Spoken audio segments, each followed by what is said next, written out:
नमस्कार दोस्तों। आज बात करते हैं कि अगर 45 की एज में आते आते 45 की एज में अगर आपको 2 करोड़ रुपए एक अच्छा खासा अमाउंट चाहिए या एक बहुत ही बड़ा फंड और उसके माध्यम से आप आने वाले टाइम में 1 लाख रुपए लगभग 20 साल तक पेंशन लेना चाहो तो आपको क्या करना पड़ेगा। तो बात करते हैं उसके लिए हमें क्या करना है।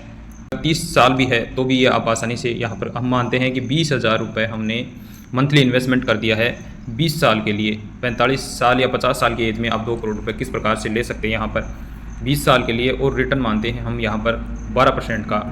तो टोटल पैसा हमारा 48 लाख रुपए जमा होता है और मेजॉरिटी वैल्यू पर हमें लगभग 2 करोड़ रुपए यहाँ पर हमें देखने को मिल रहा है। तो हम बात करते हैं कि वास्तव में ये पैसा लोगों को मिला है या नहीं, या हमने ऐसे ही कैलकुलेट करके देख लिया है।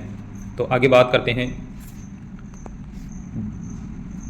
20,000 रुपये मंथली इन्वेस्टमेंट किया था और 20 साल के लिए हमने किया था।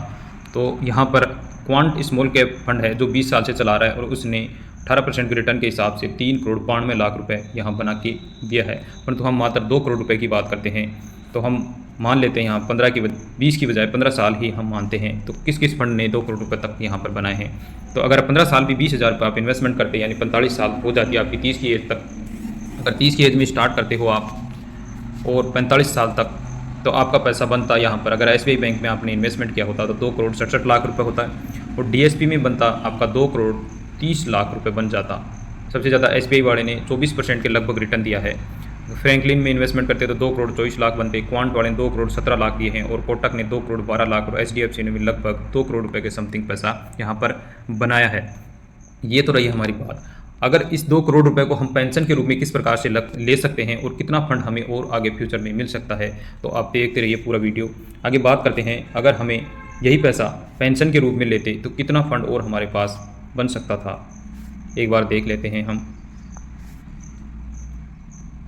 कैलकुलेट करके। कि मान लीजिए आप पेंशन के रूप में ये हमारे 2 करोड़ रुपए यहाँ पर हो चुके हैं और 2 करोड़ को रुपए हो गए और हमें पेंशन मंथली लाख रुपए की पेंशन चाहिए और हम 20 साल तक लगभग 20 साल तक ये पेंशन लेना चाहते हैं और हम मात्र 10% का रिटर्न और मानते हैं कि इसी पैसे को हम आगे म्यूचुअल फंड में इन्वेस्टमेंट करने वाले हैं।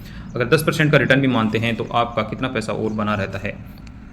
यहाँ पर आपने 20 साल में 2,40,00,000 रुपए की तो पेंशन आपने ले ली है और उसके बाद में आपका बैलेंस बचा है 6,99,91,781 रुपये आपका शेष बचा हुआ है और टोटल पैसा होता है आपका 9,39,91,781 रुपये। अभी आप इतना टोटल पैसा यानी शेष पैसा 7 करोड़ रुपए के समथिंग अभी भी आपका बचा हुआ है। अगर आपकी 70 साल की एज में भी अगर आपकी डेथ हो जाती है तो भी आप घर वालों को लगभग 7 करोड़ रुपए का एक अच्छा खासा अमाउंट या उनको देकर जा सकते हैं। अब हम देखते हैं कि वास्तव में ये मिला है या हम वैसे ही कैलकुलेट करके देख रहे हैं। तो बात करते हैं आगे किस किस फंड ने इतना